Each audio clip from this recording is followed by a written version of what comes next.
Fox killed him, Disney brought him back. They're gonna make him do this till he's 90. Welcome to Watchmo, you'd better load up your gold-plated 50 caliber Desert Eagle Pistoleros, because we're counting down our picks for the standout scenes. From Deadpool and Wolverine, all the spoilers ahead, so consider yourself warned. Bob. Suck it, Fox. I'm going to Disneyland. Number 10, why he's rules. Wade's birthday bash is pretty low-key for the most part, until the Time Variance Authority crashes the party. But he still finds a way to fit in. Plenty of gags that had us doubling over.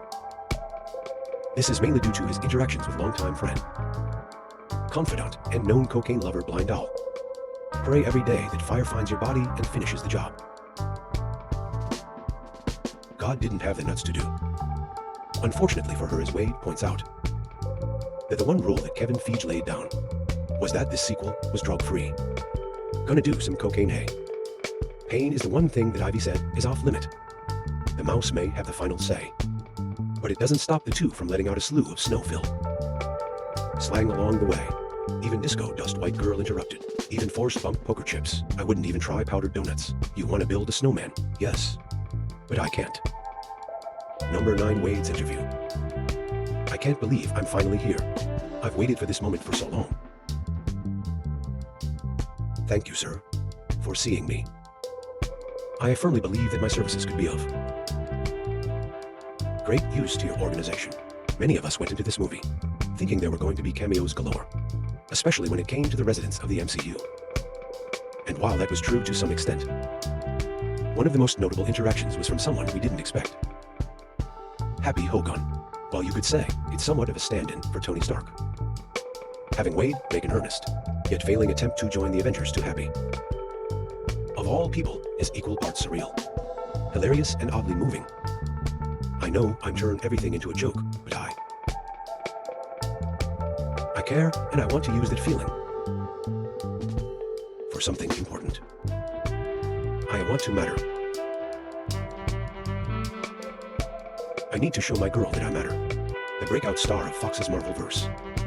Speaking to the director, responsible for breathing life into the MCU's landmark. Stepping stone, I want to be an Avenger. Why do you want to be an adventure? To look around you, I mean, there's the best of the best, and what they do matters. I need to be an Avenger. How is that for meta? Number 8, the life and death of Johnny Storm. Fight each other, we move. Dear God, it's him too.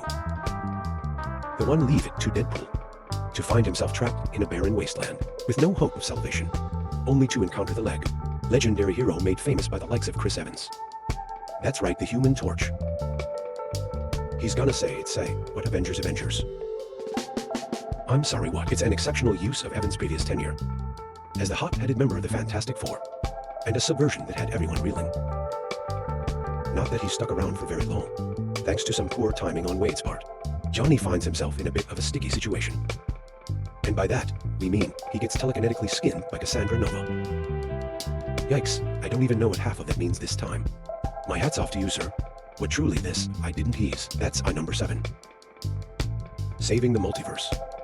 With Cassandra dead set on ripping reality apart, it falls to either Deadpool or Wolverine to sacrifice themselves to ensure their universe lives on. Waited a long time for this team up. You know something?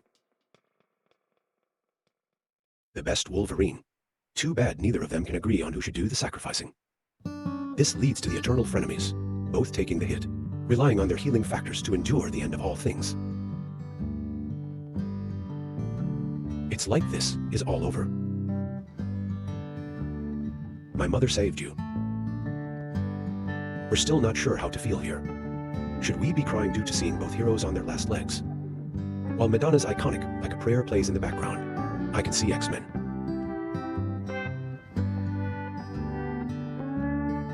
Probably, but much like Wade, we keep getting distracted by Logan's exposed torso. Now, that's what you call maximum effort. Number 6, the Fox cameos. Even if trailers and speculation pointed to the return of Daphne Keane as Laura Aka, X-23, we were not prepared for the following ensemble to grace our sight. Jennifer Garner as Elektra, Wesley Snipes as Blade, and freaking Channing Tatum as Gambit. This reveal is incredible on so many levels. The name is Remy LeBeau. You did a bleep blue. But you can come back again. It's been a while since I've seen Sling Blade hit me again. In some ways, it's redemption for the characters themselves, who Fox arguably failed with their respective movie adaptations. Dear Devil, I'm so sorry. It's fine, it's a chance for the actors to say goodbye to their roles in an epic fashion and again. Channing Tatum as Gambit Charles. The playing cards make them go boom. Leave it to Deadpool to not only pay homage, but damn well, near revitalize 3 Marvel icons that, for all intents and purposes, were in their cinematic graves. I don't like you, you never did. Number 5, Storming Cassandras. Keep following up the Fox Heroes' illustrious reintroduction. The fight scene that succeeds it is just as bombastic. There's only been one blade.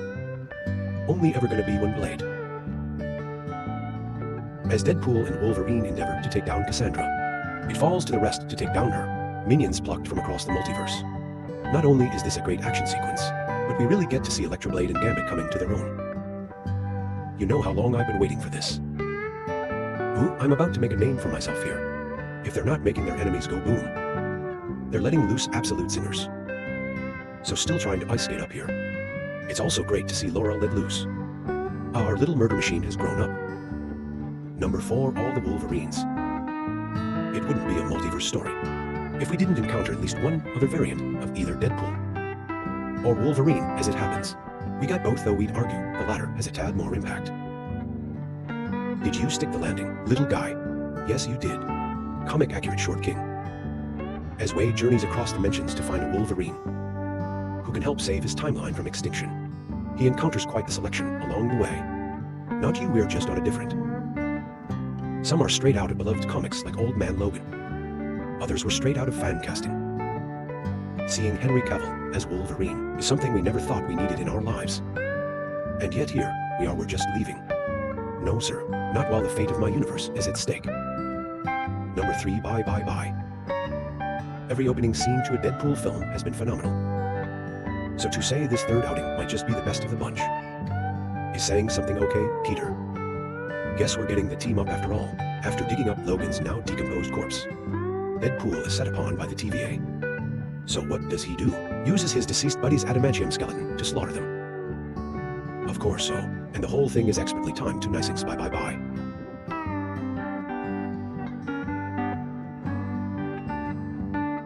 Hard to say what packs more of a punch, Wolverine's unbreakable razor-sharp bones or Deadpool's dance moves.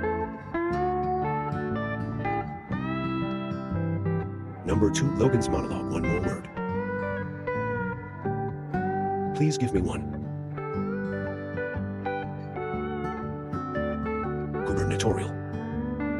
For the most part, Deadpool and Wolverine is a buddy action comedy with a lot of blood, cursing and fourth wall breaks. But it also has moments of intense drama. And none is as potent as when Logan rips Deadpool to pieces. Not with his claws that comes later. Rather, he lays into his immaturity in a brutal speech that does the impossible. It shuts Wade up. I mean, you are a ridiculous immature, half-wet moron. I have never met the sadder, more attention star jabbering little prick in my entire life. And that says a lot. It is a venomous takedown of his character layered with harsh truths. With Hugh Jackman acting his ass off to give us one of the greatest Wolverine moments of all time. In the process, you got nothing to say, mouth one, mask on. For over 20 years, we have been waiting for this version of Wolverine to don his iconic attire, including the yellow costume and mask. We got the former very early on in the flick. As for the latter, they saved that reveal for its climactic fight, with variants of Deadpool, otherwise known as the Deadpool Course, charging towards them. The duo prepares for battle.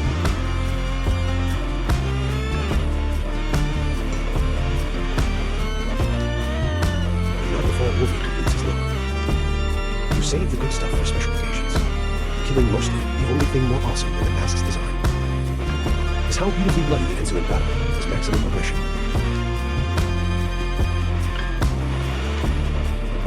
Even with 100 Deadpools coming at them, they're essentially cannon fodder for the world's strongest Canadians. Which Deadpool and Wolverine moment made you lose your collective mind? Let us know in the comments. Anyway, there's nothing you or I can do to bring them back now.